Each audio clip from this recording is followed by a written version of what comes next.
शिव मंगल सिंह सुमन। श्री शिव मंगल सिंह सुमन का जन्म उत्तर प्रदेश के उन्नाव जिले के झगड़पुर नामक गांव में 14 अगस्त सन 1915 में हुआ।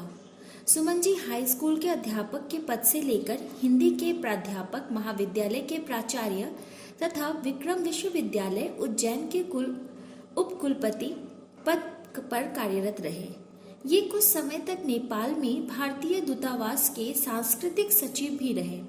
इन्होंने साधारण शोषित मानव की पीड़ा और निराशा को अपनी रचनाओं में स्थान दिया। दूसरी ओर एकांत क्षणों की कोमल और मधुर अनुभूतियों को भी अपने गीतों में स्थान दिया।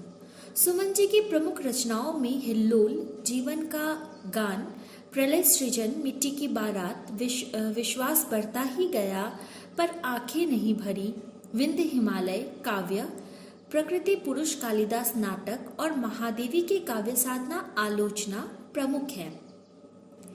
इन्हें काव्य संग्रह पर देव पुरस्कार, पर आंखें नहीं भरी पर नवीन पुरस्कार तथा मिट्टी की बारात पर साहित्य अकादमी पुरस्कार प्राप्त हुए हैं। सुमन जी हिंदी के सशक्त गीतकार हैं। सुमन जी की रचनाएं कहीं निराशा में भी आशा की ओर हमें ले जाने की का मार्ग प्रशस्त करती है। सुमन जी की कविताओं में एक ऐसा ओज है जो कहीं और किसी और की कविता में ढूंढ पाना, निकाल पाना बड़ा मुश्किल है। एकांत क्षणों की जो कोमल अनुभूतियां होती हैं, जिनको कहीं ना कहीं हम मन के भीतर ही रखते हैं, उनको भी उजागर करती हैं इनकी कविताएं।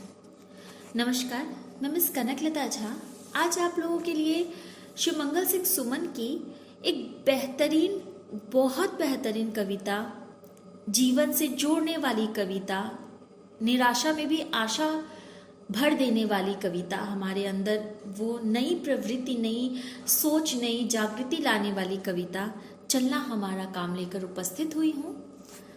आइए पढ़ते हैं कविता चलना हमारा काम है। गति प्रबल पैरों में भरी, फिर क्यों रहूं दर दर खड़ा, जब आज मेरे सामने है रास्ता इतना बड़ा।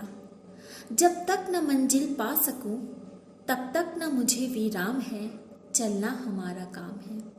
कवि कहते हैं कि गति प्रबल पैरों में भरी, हमारे पैरों में गति है। जब तक हमारे शरीर में जान है, हमारे पैर चल सकते हैं, हमारे पैरों में गति है। फिर क्यों रहूं दर दर खड़ा, फिर चुपचाप खड़ा क्यों रहूं जब सामने मेरी मंजिल मुझे दिखाई दे रही है, मैं अपनी मंजिल को चलकर प्राप्त कर सकता हूं, तो मैं क्यों खड़ा रहूं? मैं खड़ा होकर अपना समय, अपना जीवन नष्ट क्यों करूं?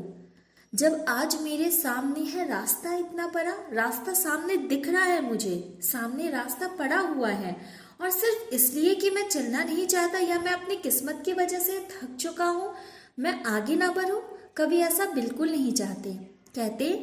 कहते हैं कि जब तक न मंजिल पा सकूं तब तक न मुझे विराम है। जब तक मुझे मंजिल नहीं मिल जाती अपनी, तब तक मुझे विराम यानी मुझे चैन नहीं है, मुझे शांति नहीं मिलेगी जब तक मैं अपनी मंजिल को प्राप्त ना कर लूं। क्योंकि मनुष्य श्रेणी में जन्म लेकर सबसे पहला काम जो हमें करना है वो हमें चलना है। लोग तो कहते हैं कि जिंदगी में अब जिंदा हो, ये जताने के लिए नींद में भी कहते हैं कि किसी कवि ने कहा है कि नींद में भी पैर हिलाते रहो, क्योंकि लोग मुर्दा समझकर, अगर नहीं हिलाओगे तो लोग मुर्दा समझकर जलाने चले जाएंगे। तो जब नींद में भी अभी ऐसा क्षण आ गया कि हमें नींद में भी पैर हिलाने पड़ रहे हैं, तो ऐसे समय में हम अपनी मंजिल को प्राप्त करने के लिए कुछ भी प्रयत्न ना करें, हम अपनी मंजिल को प्राप्त करने के लिए आगे ना बढ़े। हमें अपने मंजिल को प्राप्त करने के लिए हमें हमेशा सतत प्रयासरत रहना चाहिए, हमेशा प्रयासरत रहना चाहिए।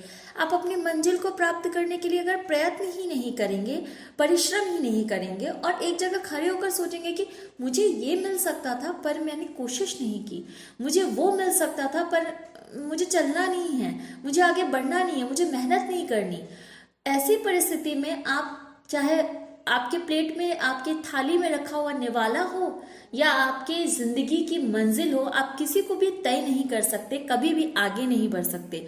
जीवन में आगे बढ़ने के लिए आपको चलना होगा, और चलने के अलावा और कोई कारण नहीं है और कोई सहारा नहीं है।